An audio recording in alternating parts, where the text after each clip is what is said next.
Board of County Commissioners Workshop will convene. If we could rise for the pledge, please. I pledge allegiance to the flag of the United States of America and to the republic for which it stands, one nation, under God, indivisible, with liberty and justice for all. Thank you all. We'll call the meeting to order. I'll turn it over to the county manager. Thank you, Mr. Chair. Community engagement is one of your strategic priorities. You have brought forward a number of times how you would like to enhance that. So today, Assistant County Manager Christine Brady is going to talk about where we were and where we currently are now in our community engagement program. So, Chris? Good afternoon, Commissioners. Thank you for this opportunity to talk to you a little bit more about your community engagement team and some of the efforts that we've taken place over the last few years.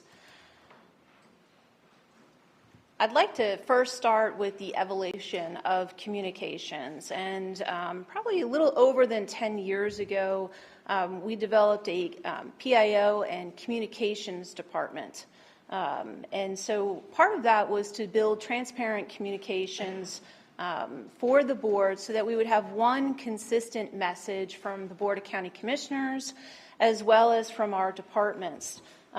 We focus very much on traditional media sources and traditional tools such as newspapers, TVs, interviews, press conferences, ribbon cutting, and groundbreaking. Our PIO worked diligently with each of your offices as well as the department to assist all of those stakeholders in preparing data and facts so that we could, again, focus on clear, consistent messages for our citizens here at Lee County.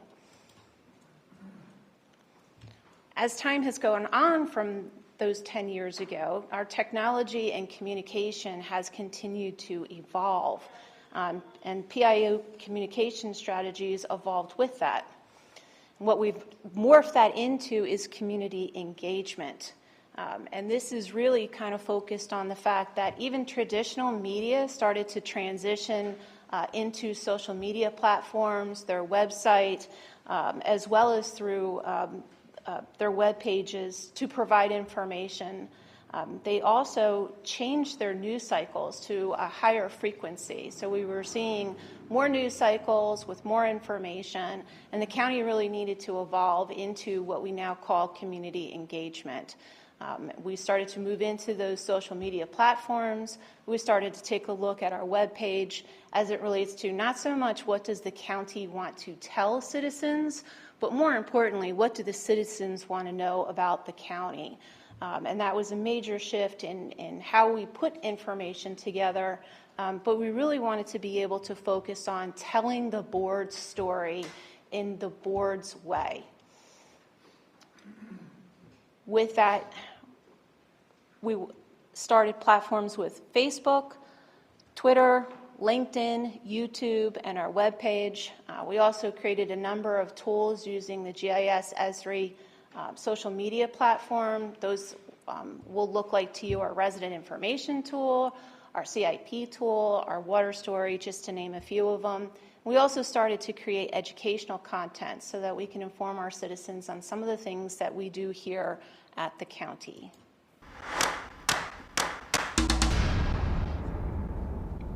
Hello, my name is Travis Rozier, and I'm a content creator for Lee County Government. We are starting a new video series called Did You Know, beginning with this episode. On the first and third Monday of each month, the series will feature a department within Lee County to share some information you may not know about what each department does. This episode features the Innovation and Technology Department, or ITS. ITS employees do a lot more than just answer phone calls from Lee County employees with computer or cell phone questions. For this episode, we'll be following Adam and Chris, who are working on fiber cables in various different locations in Fort Myers to help keep the network systems within Lee County operating quickly and efficiently.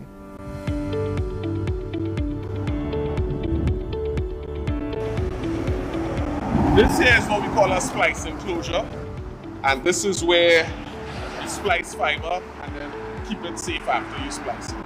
And this is where we would be able to splice the facilities connected to the Justice Center.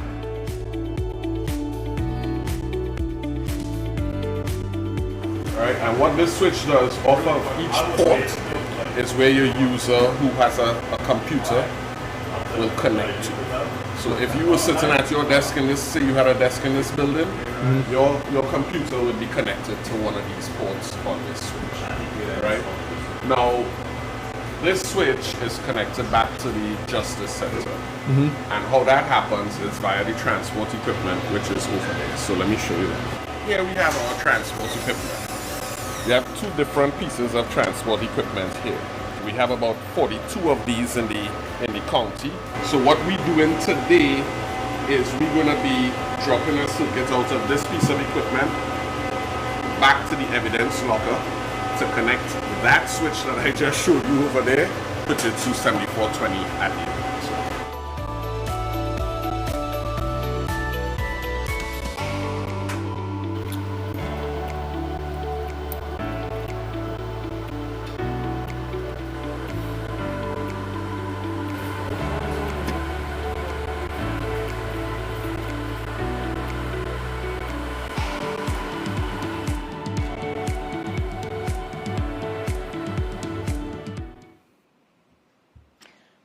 We wanted to take a moment to show you that video just because it does give you an idea from an education point of view what one of our departments does, but we were also using it so that we could share some data on how many individuals, how many citizens, how many residents, just to point those out, 17.3 emails a year and over 7 million website hits to our website.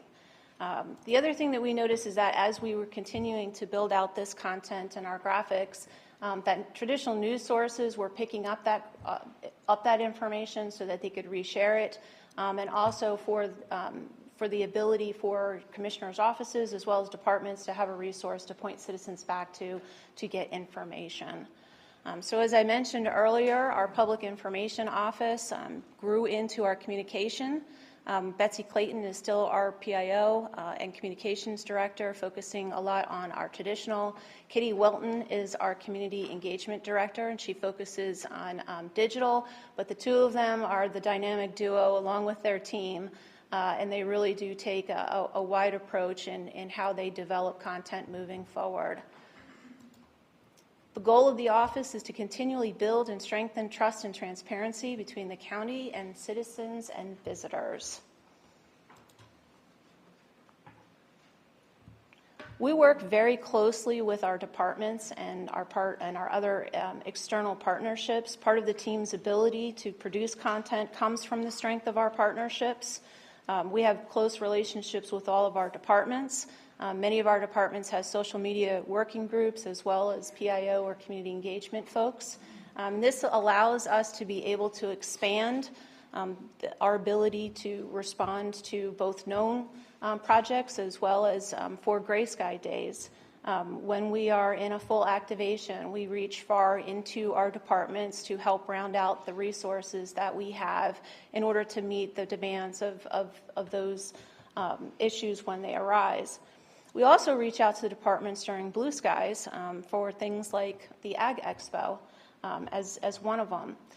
We have a very extensive partnership with the Joint Information Center, or the JIC. That is a group that the community engagement team relies on a regular basis. And not only do we share information during Gray Skies, but anything that's going on in the community that we think would be of interest to any of those members of that Joint Information Center, we share that, and we rely on them to share that within their agencies as well. Our community partnerships, just to name a couple, the school district, Lee Health, and the sheriff's office, we really relied on those partnerships, and I'll use the example of our pandemic messaging. One of the things that we wanted to be able to accomplish was creating community trust to let our citizens know that their community leaders were working together to navigate these challenging times. And this is just one of the videos that was prepared so that we could send out information to our citizens on how the county was responding.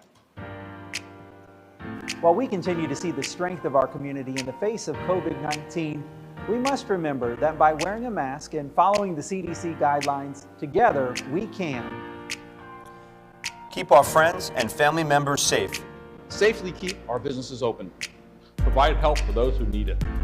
We can do all this and more if we continue to follow CDC guidelines. Practice social distancing and stay home when you're sick. Wear a face covering while in public. Avoid touching your face. Cough and sneeze into your elbow. Sanitize high-touch areas. Together we can protect what we love about Southwest Florida.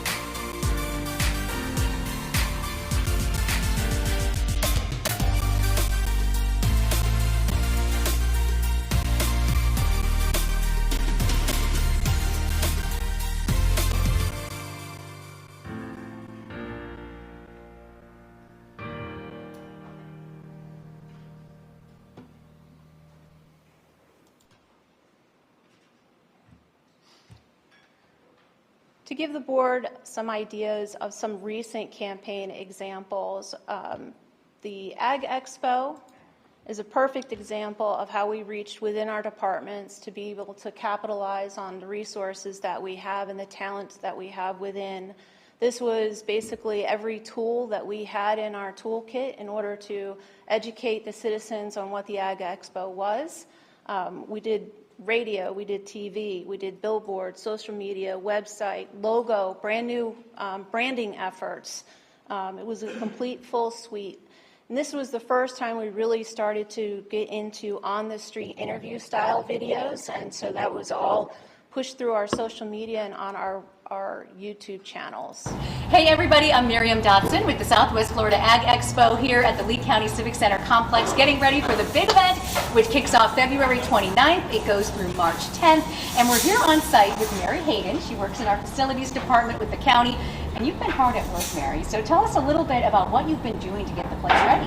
Yes, we've been out here a lot. We've been helping install the new pig pens, put together bleachers. We put a new roof on the Davidson house. We've repaired a lot of the parking lot lighting. In addition to all over the site, we've made several plumbing, electrical, and life safety upgrades. And safety is a big part of this, and obviously the ag portion is a big part of this. So it's good to know that there's some gentlemen working behind us. Can you tell us a little bit about what they're doing? It's always in the details. Sure. Right now they're putting together the safety fencing for the new bleachers. Okay. All right. So it's all those last details that need to come together. What can you tell the community too about when they come here, about the team that's been behind all of this, working hard? It truly has been a real team effort. We've had all of our trades out here for a long time, just helping repair and make things safe, and it's truly been a team effort, not only with facilities, but everybody throughout the county. Yeah, well, we appreciate your work with this, Mary, and we know it's everything from the fencing to the paving to every single thing that you're going to see when you get here. We hope to see you down here, and we want to let you know, go to the website too. It's swflagexpo.com to see the full lineup of everything, and we'll catch you in just a little bit.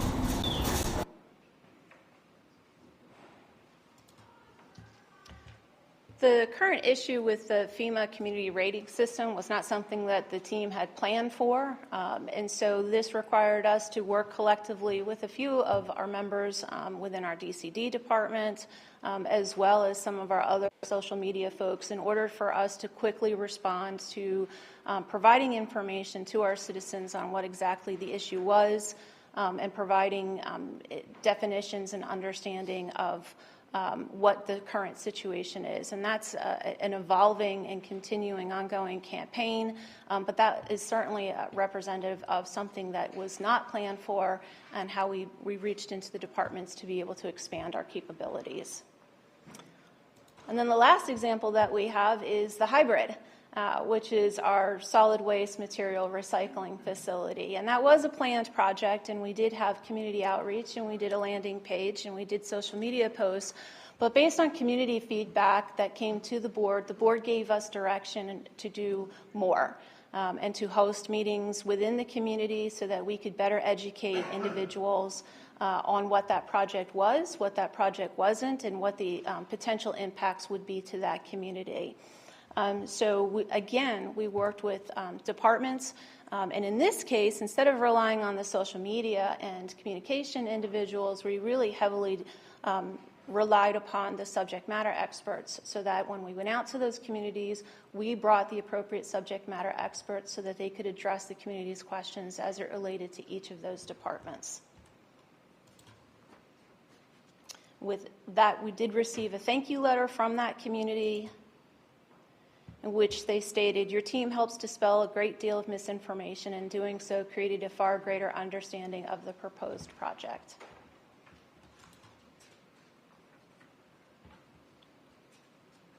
A couple more examples of how we work collectively. The slide on it's my right hand, so your right screen as well, is actually from your transportation presentation that you just had a few weeks ago, and that was Deputy Director Rob Price, who, after he completed his presentation, he told you a little bit about the community engagement activities and how folks could stay involved and understand what was going on within the DOT. I think Rob did such a great job that we're looking for him to do voiceover work for us. So what's up? What's new? What's happening? We're really excited to talk to the board today about district updates. This is a new concept in which we're looking for an interview style where we would meet with the commissioners on a regular basis to understand what topics of interest or concern within your district and be able to put a regular series together. We certainly want to be able to emphasize some of our other social media theme, which is Lee County is a great place to live, work, and play. We would work with you individually to set up this interview style, and moving forward, if this is a concept that the board likes, we will be scheduling meetings to get your thoughts and ideas so that we can put some of our first pilot series into place. So I just mentioned the district updates. We want to continue to expand our community engagement opportunities. We want to make sure as we move forward that if there are high-profile agenda items that are coming forward, that we're including some of that information so that you are aware of important topics of interest, that there is a communication strategy plan that is put in place. We want to continue to use our Facebook Lives and Reels opportunities. Those Facebook Lives provide the board an opportunity to give their full message to the citizens, not just the sound bites that our media might pick up for their news cycle, but to be able to present all of the data, all of the facts, and all of the information. And we're going to continue to evaluate new platforms and means of communication, such as applications, podcasts, and we want to go ahead and continue to cross-pollinate our different social media platforms. We have a number of departments who have large following, and we do share information back and forth from those platforms as well. We also want to be able to provide the board regular updates on our performance for community engagement. These data points right here are for the calendar year of 2023. And while I've not spent a lot of time talking about our e-newsletter, I do want to take a moment here to talk about the number of emails that have been sent that do include our e-blast as well as our e-newsletter. And that has a 49% open rate, which is 11% above the industry average. So we want to continue to improve upon those numbers, but we feel as though if this information provided to the board on a regular update will give you a better sense of how your community engagement efforts are performing.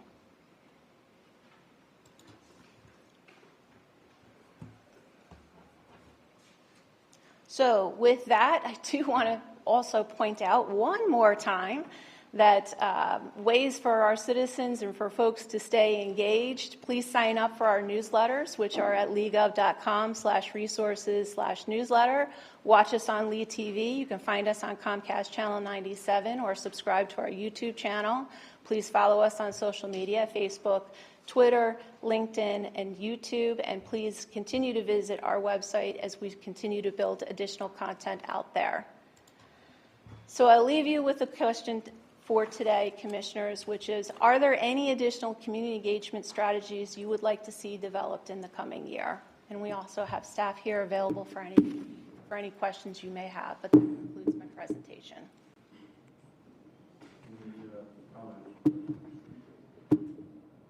Go ahead, Commissioner. I do have one down a minute. Okay. Chris, first of all, thank you. I think this is a great starting point. Everything's a progression. A lot of this obviously is internalized. It's us and the teams and so on and so forth. Have you thought about engaging some of the people that are in the community, and Bill Dobman from My Shower Door does a great job with interviews, and he really gets involved in that. Those efforts, I think, serve to validate what we deliver as the county, and you get a different voice, an outside voice as opposed to an internal voice. So I don't know if you thought about going in that direction in part. I appreciate the feedback, Commissioner. I would be remiss in saying that we do have Pushing the Envelope PTE, which is a current vendor that we utilize right now for community engagement efforts. You just extended that contract for a short period of time while we go out for a request for proposals to identify a vendor to continue to work with us on all of our community engagement and marketing efforts. The second thing I had was in my former life, before we made a presentation to somebody, we did a thing called Run Clear. We would interview the client, okay, take that back, and then when we made our presentation, they were hearing their concerns or their input back, and it really validated it. So I think there's a couple different ways to interface externally that we might find some help. Thanks. Appreciate it. Mr. Chairman, thank you so much. Commissioner Sandelli, I think those are excellent suggestions and fantastic points. One of the things that, actually just tagging off of what you said, you know, testimonials actually are really huge. People love to read reviews. They love to know what other people think. Could be a good idea to work more of those into some of the, so not just our people actually performing the service, but maybe go and interview somebody who's affected by, hey, I went through the building permitting process and it was great. It allowed me to rebuild my house or something like that. You know, great testimonial of a positive experience they had and how it affects people's lives. For the second comment that I have, I'm seeking advice because I'll just share with you a personal experience. So I was once a young man. I say that because I got a lot more gray hair than even in the video you showed. But I was once 22 years old on my very first full-time job working as a news reporter in this market. And every day my life looked like this. I would get assigned 2 or 3 stories at the beginning of the day. This was my first full-time job. I had just graduated college and I had really never even made a mortgage payment, never paid my property taxes, but yet I was being asked to go out and report on this. Like I certainly, as a 22-year-old working as a reporter in this market, I had no idea what the National Flood Insurance Program was. And I definitely didn't know what an NFIP was, or barely even a FEMA, you know what I mean? So I guess the advice that I'm looking for is how could we proactively help to bring up some of the folks who maybe are from outside of our area, bring them up to speed on issues before we, have to get in front of a camera and talk about these really complicated issues. I know that, some reporter's going to get this idea at 9:30 in the morning at the morning editorial meeting. Today, you're going to cover the CDBG-DR program. Go figure out what that is. And then at 5 o'clock tonight, which actually they backed the news up to 3 o'clock. At 3 o'clock tonight, you're going to educate the whole county on it. Like, whoa, we need to get with that reporter and give them more than just the answers to the questions they're asking in their interview. We need to, I believe, give them the context so that they can hopefully tell that story in a way that informs the people, as well as answers the tough questions and holds the powerful accountable and does all the things that the media is supposed to do. I'm not sure that there's one concise answer for that right now, because I do think that it is about maximizing the tools that we have, and also taking a look at what the perspective is, what the opportunities are. As I mentioned, we do have educational series, but I think that's part of the desire of the team to work with each of you from the district update, to be able to sit down with each of you individually and talk with you, and then put that into a format that allows us to be able to help better educate our citizens, our residents, our visitors on topics that are happening, such as FEMA, but also about what it is to work and live here. What are the things, if you're a new resident, what are the things that we want you to know beyond just know your home, know your zone, and what does a hurricane, how does that impact the community? So I think it is a lot about sitting down with each of you and understanding what those goals are, and then allowing the team an opportunity to put a strategy together that we can bring back to you for your consideration and direction. And maybe some folks in the newsrooms are watching today's update, and if they are, I hope so. Because one of the things I think I would really appreciate the opportunity to do, and I think maybe even you all would as a county administration, is could we sit down and just talk sometime about, I don't know, just anything, the issues that are going on in the county, but just talk sometime and answer more in-depth questions and provide more context about how things work, because I think if you could build a relationship and help them understand, I don't know, more context before an emergency breaks or a story breaks, then they'll be able to provide a more full picture to the people at home. And so, I'd love to get to know the news directors in each of the newsrooms, the people who are making the editorial decisions. I've gotten a chance to know one of them pretty well at probably the leading television news station, and I can tell you he's always been an upfront, fair person to talk to. And I think if you could talk about the stories more in depth, again, I just think it serves the viewer at home better. And so I don't know if you guys could schedule meetings like that. I don't know, like an editorial board meeting or something like that with each of the media outlets. Again, maybe it would help serve the viewer better by providing more context in the future. Mr. Hammond, thanks for reminding us the history of some of that, because all, especially like yourself and myself, been here for many years and worked with the media in my old job too, but it's changed over the last 20 years. And I'm glad you reminded me how Wink even had that revolving door 20 years ago. When the Mike Welchers are gone, I know some guys are still in the room, but the Mike Welchers of the world, some stations still have some people. So it's nice to have the institutional knowledge and that trust with the reporters. This is unfortunately that their markets have changed so much. They're just constantly, I hear from the senior reporters how they just like every day there's a new college student in the hallway. They just don't know. And you're right, they're giving these stories at 9:30 in the morning, told go do a story on this funding or FEMA, whatever it may be, and they don't really understand. They came from somewhere else. They came from North Carolina or DC or somewhere, and they don't know the area. They don't understand our government. They don't understand that we're county-wide. They don't understand how the county commission is over the whole county. They don't understand that how the state works, for example. So they try to put a story together, and then if we don't give them, we're limited on what resources we give them back response-wise, then they write what they feel like is appropriate, because then the misinformation gets out there, then we're trying to catch up the next day. You know what I mean?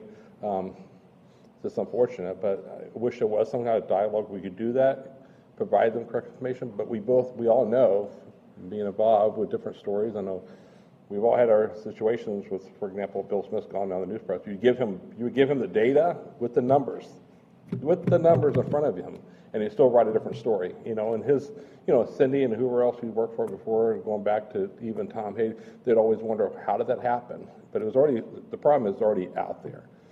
So my goal was, bringing this up months ago, was how to respond to those informations that are not correct. Like we talked about today about the FEMA permitting stuff. 47 permits, there's 47 people standing in line at Cape Coral right now for permits. So to say there's only 47 permits that, given out in Lee County is totally, it's not just unfair, like I said, it's not truthful. So how do we get that message out after they already report it? How do we get that message out and get ahead of the story or write their own story? That's my goal. Because I think most of the time they're trying to write a story, but they're given deadlines, like you said, and they don't understand the subject, so they just write what they want to a certain point, and there's no oversight as much as there used to be, and there's no checks and balances in that arena as much as there used to be. And then when those stories do get out, how do we respond? Kind of like the one that ran a few weeks ago saying there was sunshine violations. Well, do they bother checking to see our lobby logs of how many citizens we met with those communities? So there's no sunshine violations there. But how do you get ahead of that, or at least come back and say, that's not truly truthful, this is what really happened? So that's my goal, is trying to figure out how we get the message out.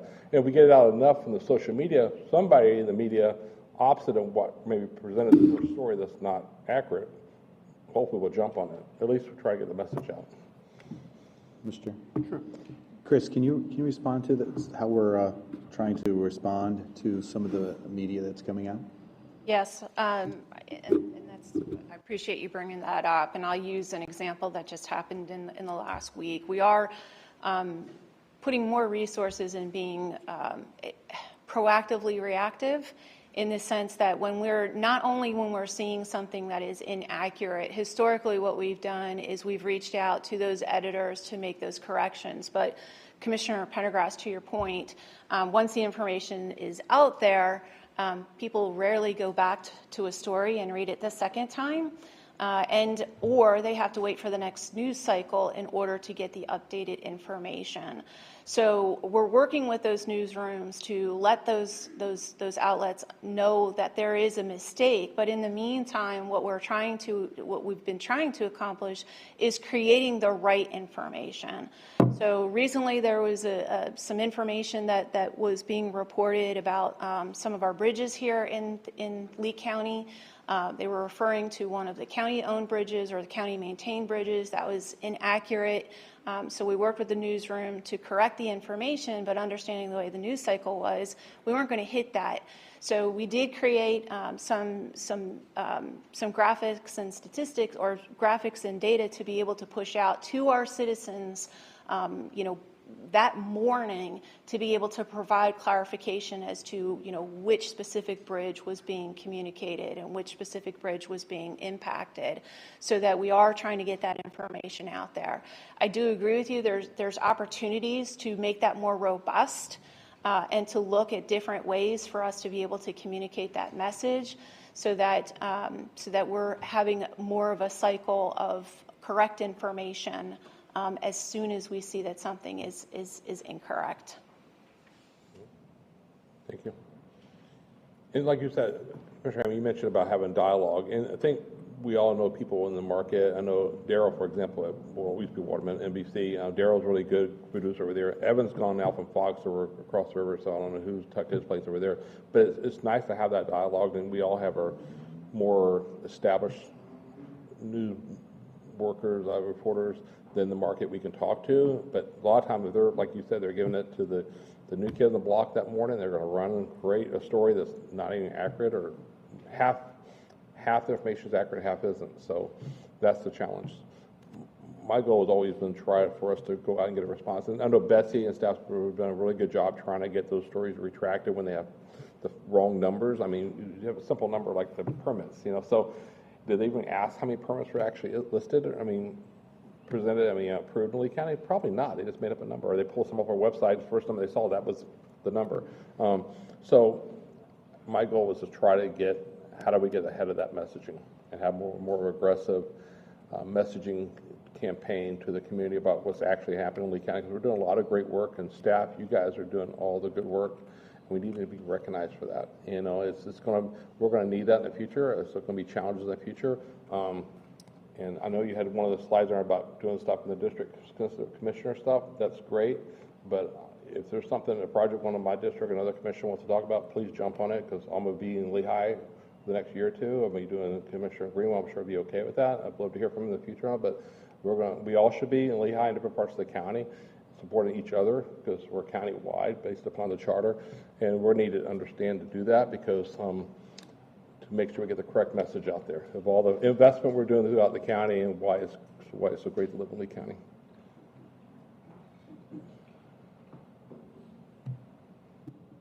Because otherwise we don't do it, all the work we're doing every day, nobody knows about it. And it's unfortunate, because I watch Channel 97, and I don't know how many people here do, but most people are not watching that, nor do they go on our website to look at the information. People contact me every day, what's one of those road projects? What's going on? Well, it's simple. It's on our website. We have the greatest landing page I've ever seen, to go to the website to see every project from design to cost, to see how it's being applied, and nobody really knows about that. And it's unfortunate. We get the message out, but if you actually look on it, how many people really look into those projects and see, even the business community, they can go on those websites and go to a landing page and see each project in Cape Coral and Lee County to see what's going on. It's really great, but it's great news, but it's just hard to get the message out there. Chris, thanks for the information. I think what I'm hearing through everybody is, let's be proactive and not reactive. I think that's really the goal, and I think you've really tried to set the standard to try to move forward in that direction and give information out that's accurate and correct. So thank you very much for this presentation. Any other questions? Any other directions, Commissioners? I think we're adjourned for now. Thank you.